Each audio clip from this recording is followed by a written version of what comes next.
Hello friends, मैं रंजन सिंह लोधी।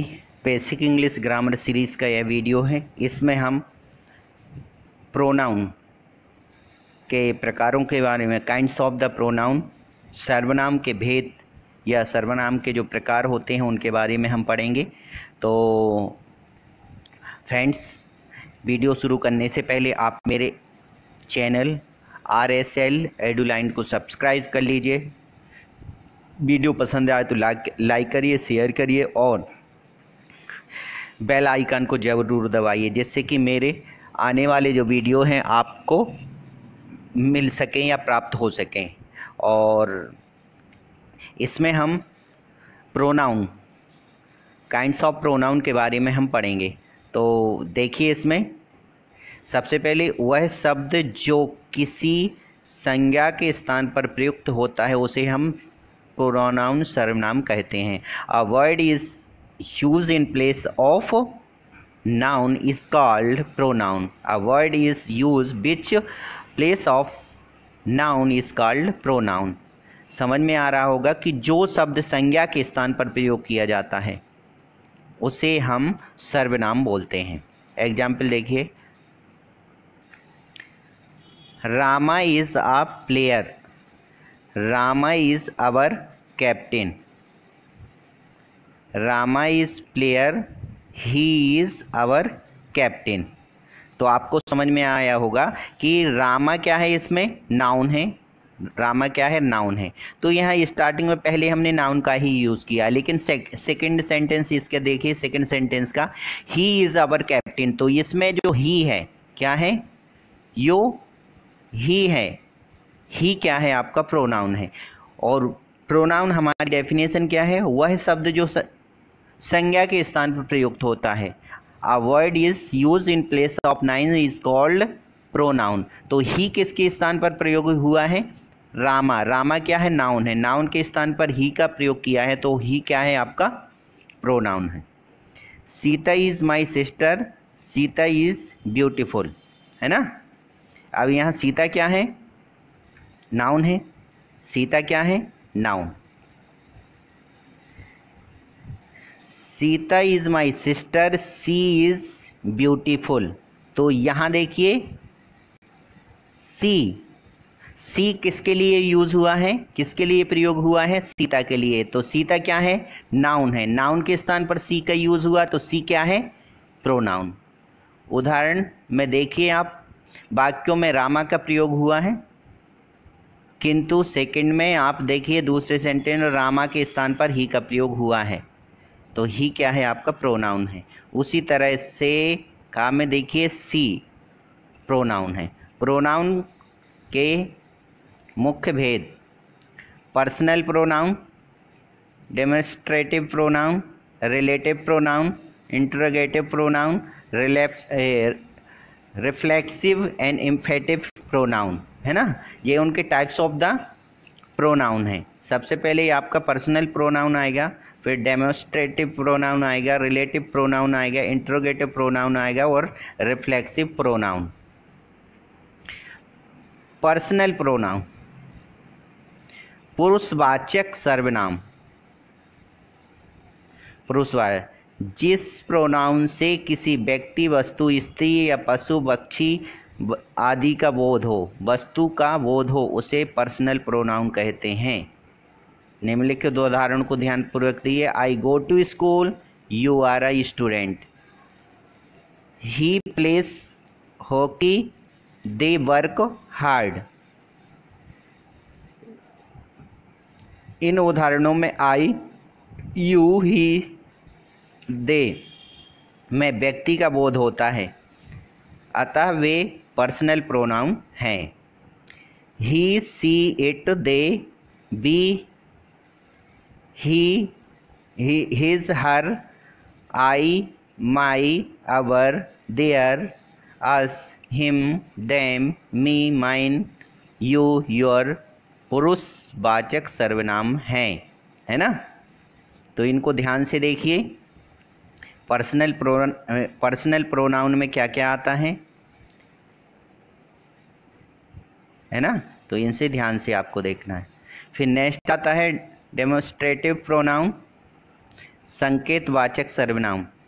जो सर्वनाम पर प्रोनाउन किसी संज्ञा की ओर संकेत करता है उसे डेमोस्ट्रेटिव प्रोनाउन कहते हैं। This is my book, that is your watch, these are pens, those are pencil, है ना। तो इसमें देखिए दिस, दैट, दीज, दोज। इन उदाहरणों में दिस, दैट, दीज, दोज नामक सर्वनाम नाउन संज्ञा की ओर संकेत करते हैं, अतः ये डेमोस्ट्रेटिव प्रोनाउन हैं। संकेतवाचक सर्वनाम के तुरंत बाद वर्ब आती है। नेक्स्ट आपका क्या आता है? रिलेटिव प्रोनाउन, संबंधवाचक सर्वनाम। जो सर्वनाम दो वाक्यों को जोड़ता है और अपने से पहले प्रयुक्त नाउन से संबंध प्रकट करता है उसे रिलेटिव प्रोनाउन संबंधवाचक सर्वनाम कहते हैं। This is why came here yesterday. यह वह लड़का है ना। तो यहाँ देखिए वाई केम हियर एस्टरडे, यहाँ वह कल क्यों आया। This is the pen which I gave you. यह पेन है जो मैंने आपको दिया। The watch that you bought is good. जो घड़ी तुमने खरीदी वो कैसी है? अच्छी है। तो इसमें देखिए वाई विच दैट, इसमें जो वाई विच दैट जो है इन उदाहरणों में वॉट विच दैट जो वाक्यों को जोड़ते हैं और अपने से पहले प्रयुक्त नाउन के संबंध प्रकट करते हैं अतः वे रिलेटिव प्रोनाउंस आते हैं। मतलब इसमें क्लास है। दिस इज़ द बॉय एक क्लास हो गई, उसके बाद केम हियर एस्टरडे हो गया, वो वाई से जुड़ा हुआ है। तो यह जो है इनको WH वर्ड भी बोलते हैं, WH वर्ड बोलते हैं। लेकिन ये जब क्वेश्चन में प्रयोग करते हैं तो WH में यूज़ होते हैं, लेकिन जब ये लिंकर का काम करते हैं, मतलब जब ये आपका रिलेशन का काम करते हैं, किसी चीज़ को जोड़ने के कनेक्टर का काम करते हैं, तो ये रिलेटिव प्रोनाउंस में भी यूज़ होते हैं। फिर नेक्स्ट आपका आता है इंट्रोगेटिव प्रोनाउन, प्रश्नवाचक सर्वनाम। जो प्रोनाउन प्रश्न पूछने के काम आते हैं उसे इंट्रोगेटिव प्रोनाउन कहते हैं।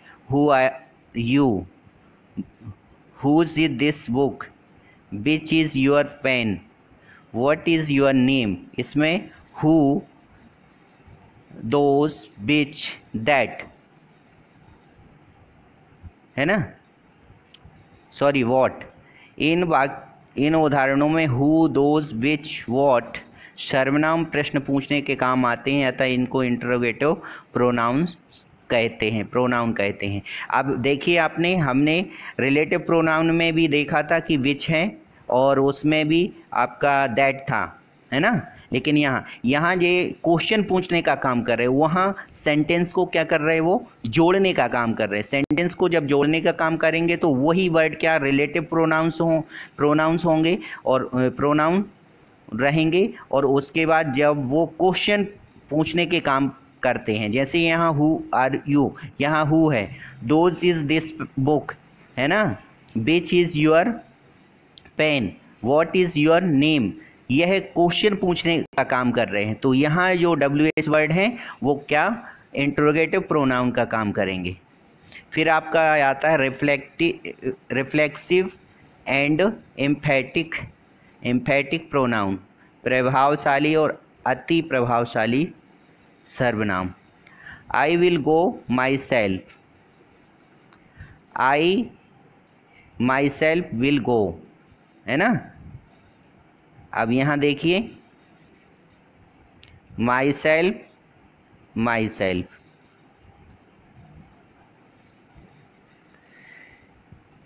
He does it himself, he himself does it. पहले ए ग्रुप के वाक्यों को माई सेल्फ और हिमसेल्फ का प्रयोग हुआ है, रिफ्लेक्सिव प्रोनाउन की तरह हैं। रिफ्लेक्सिव और एम्फेटिव दोनों प्रकार के प्रोनाउन सदैव पर्सनल प्रोनाउन में सेल्फ और सेल्फ्स लगाने से बनते हैं।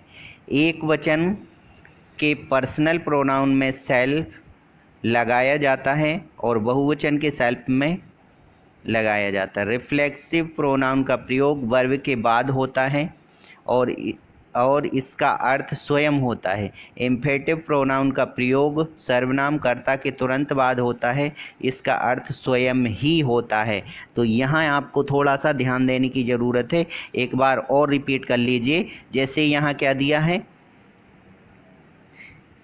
हिम सेल्फ यहाँ भी है और यहाँ भी है, तो हिमसेल्फ का सेकंड जो सेंटेंस है उसका ए देखिए, उसमें जो हुआ है रिफ्लेक्सिव प्रोनाउन में हुआ है। रिफ्लेक्सिव प्रोनाउन वर्ब के बाद आता है ना। वर्ब के बाद मतलब यहाँ आया है जे, वर्ब के बाद आता है। और हिमसेल्फ तो उसका मीनिंग आपका क्या होगा, स्वयं। वर्ब के बाद आता है तो इसका अर्थ होता है स्वयं। और इम्पेटिव प्रोनाउन का प्रयोग सर्वनाम कर्ता के तुरंत बाद आता है, तुरंत बाद आता है, तो उसका मतलब स्वयं ही होता है।